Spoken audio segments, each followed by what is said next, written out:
आई गेली आठवते ना प्रभात आठवते की नाही आई गेली आई तू सारं सर्वस्व आहे आई आहे तर माहीत आहे आई आहे तर तृप्ती आहे आई आहे तर कृतार्थता आहे आणि म्हणून माझ्या बहिणींनो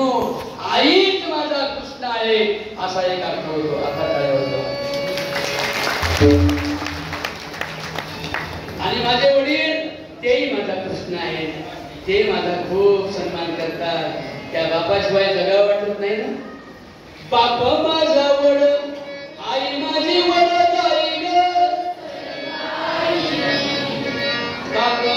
आई माझी वडदाई बाई काय सांगू बाई आई बापाची बढाई ग आई बापाची म्हणून माझे आई वडील माझा देव आहे माझा देव माझे आई वडील आहे आणि म्हणून असा बाळकृष्ण ज्या गावात जन्माला आला बाळकृष्ण